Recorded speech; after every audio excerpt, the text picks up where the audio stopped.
अभी मेरे साथ हैं इस समय रंजना रावत और मुझे मजबूर कर दिया उन्होंने कि मैं इनका इंटरव्यू ले लूं, जो कि लगातार इस आंदोलन को सपोर्ट कर रही हैं, आती रहती हैं, जाती रहती हैं, कई बार आई हैं, 2-3-4 बार तो मैं देख चुका उनको। उनका काफ़ी कीमती टाइम होता है, उसके बाद भी वो यहाँ लगातार आती रही हैं और आज फिर आंदोलन में भी लोगों को सपोर्ट करने आ गई है, तो मैं आपको उनसे मिलवा देता हूँ।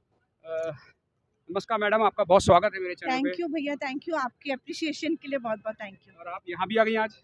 हाँ भाई, आना था। अपने कोटद्वार की बात होती है तो मुझे लगता है कहीं न कहीं जितना भी टाइम मुझे मेरे अंदर मतलब रहता है कि अपने कोटद्वार के लिए हर एक संभव मैं प्रयास करूं। और आज हमने प्रवीण थापा जी को 2 किलोमीटर 1.5 किलोमीटर पहले हमने उनको उनके साथ हम लोग हुए और थोड़ा पैदल चले हम लोग उनके साथ। और अब हम लोग आज अपने चाहते हैं कि हमारा लालढांग मोटर मार्ग जो है, चिल्लरखाल मोटर मार्ग, वो बनना चाहिए। उस मुहिम में हम लोग प्रवीण भाई जी 4 महीना हो गया, मुझे लग रहा है 2 महीने हम लोग को कोटद्वार में प्रदर्शन करते हुए हो गया है और उससे पहले से भैया प्रदर्शन कर रहे हैं। तो हम अपने प्रवीण भैया के साथ हैं और बहुत जेन्युइन कॉज है, बहुत अच्छा कॉज है, उसके लिए हम हमेशा अपने भाई के साथ खड़े रहेंगे।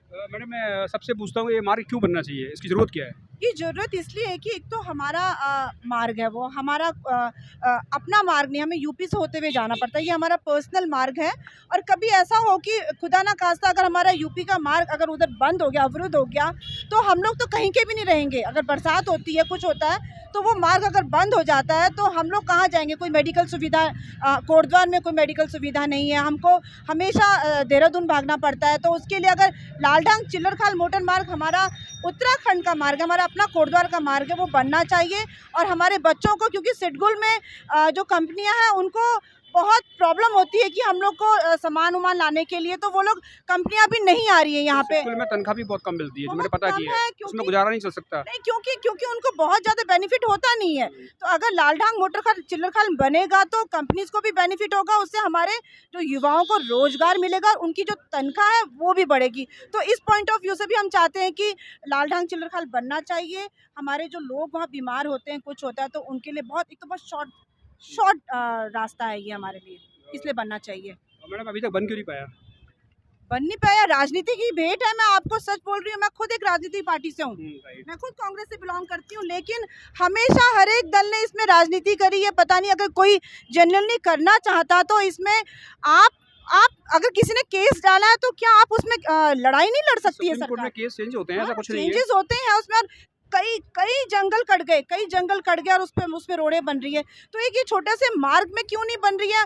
हमेशा हर एक मुद्दे में जब भी चुनाव होते हैं, सबसे मेन मुद्दा होता है लालढांग चिल्लरखाल मोटर मार्ग का, कि हम बना के रहेंगे। क्यों नहीं बनाते आप लोग ये मार्ग? थोड़ा सा मैं बताता हूँ आपको कि 2015 में इसको बफर जोन घोषित किया गया, लेकिन मार्ग 2019 तक बनता रहा और ये मार्ग को बनना आसान नहीं था, क्योंकि बफर जोन में ब्लैक टॉप नहीं कर सकते।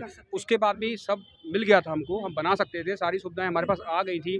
कुछ गैर जिम्मेदारी बोलूँगा, जिसकी वजह से मार्ग नहीं बना है। अगर पुल को ढंग से बनाया होता, जो उन्होंने देखो जो वन जीव अधिनियम एक एक्ट है 1978 में, उसमें गाइडलाइंस था कि 8 मीटर से ऊपर बनना चाहिए और हर 1 किलोमीटर पे 250 मीटर का पास होना चाहिए। तो जब उन्होंने उसको माना नहीं और इसी वजह से काम रुका है, लोगों को पता नहीं है।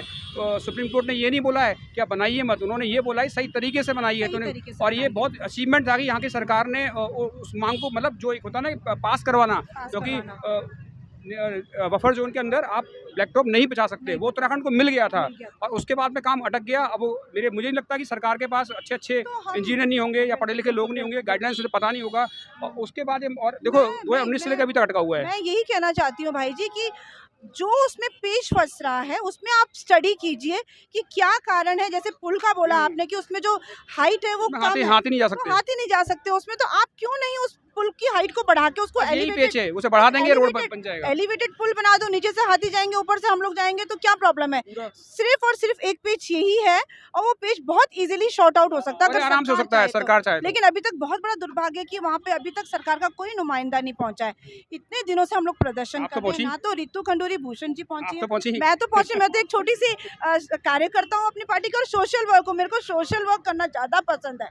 एज अ पार्टी पर्सन मैं हूँ, लेकिन मुझे सोशल वर्क में जो भी हमारे सामाजिक मुद्दे होते हैं, चाहे वो स्मैक को लेकर हो, चाहे वो अंकिता भंडारी का मामला हो, उसमें भी हम लोगों ने बढ़ चढ़ के, हम सब ने हिस्सा लिया था। प्रवीण थापा भी थे उसमें हमारे साथ, सब लोग थे, हम लोग ने, शिवानंद लखेड़ा था मेरे साथ उस समय, तो हम लोगों ने हर एक सोशल कॉज में, और एक स्मैक का मुद्दा है जिसके लिए हमेशा निरंतर मेरा प्रयास रहता है कि कोटद्वार से स्मैक को हटना चाहिए, क्योंकि जिन बच्चों के लिए हम सब कुछ कर रहे हैं वो बच्चे ही अगर हमारे हाथ बहुत से अच्छा निकल मुद्दा है। जाएंगे तो वो हमारे लिए सब कुछ व्यर्थ है। तो एक बहुत बड़ा, बहुत सेंसिटिव मुद्दा स्मैक का भी है, और लाल ढांग मोटर मार्ग बहुत इजीली बन सकता है अगर सरकार की मंशा हो, व्यक्ति की मंशा हो अपने क्षेत्र के लिए कुछ करने की, तो वो बहुत इजीली, जो आपने एलिवेटेड रोड की बात करा कि उसको, उसकी 8 जो मीटर height बढ़ाना है बस। बस उसकी हाइट 8 मीटर बढ़ाने में क्या जा रहा है। लोगों का तो दर्द कम हो मैं, जाता है, हाँ, जो कि 25 साल से भुगत रहे हैं वो 25 लोग। साल से भुगत रहे हैं, और आम जनता, गरीब जनता भुगत रही है। जो पैसे वाले हैं उनको तो कोई प्रॉब्लम नहीं, वो कहीं से भी जाएं, लेकिन जो आम जनता, पैसे वाले भी अगर बीमार पड़ जाएं और अगर उनको आधे घंटे में रास्ते में मौत हो जा रही है, अगर ये रास्ता बन जाएगा तो वो इजीली वो हॉस्पिटल तक टाइमली पहुंच पाएंगे। तो इसी कारण, इन्हीं कारणों से ये मार्ग बनना चाहिए, मैं ये चाहती हूँ। Thank you very much. Ranjana Rawat ji ने बिल्कुल स्पष्ट बोला कि मार्ग जरूर बनना चाहिए, और वो भी कर्मठ हैं, और साथ में देखिए लोगों के साथ में खड़ी हैं, इतने लोग पीछे हैं उनके साथ, वो भी ऐसी धूप में खड़ी हुई है। Thank you very much. 7-8 बसें आ रही हैं अभी, है ना, अभी 7-8 बसें आ रही हैं, अभी लोग पहुंचने वाले हैं, अभी हम लोग। थैंक यू वेरी मच आपका मेरे चैनल में आने के लिए। थैंक यू धन्यवाद। भैया।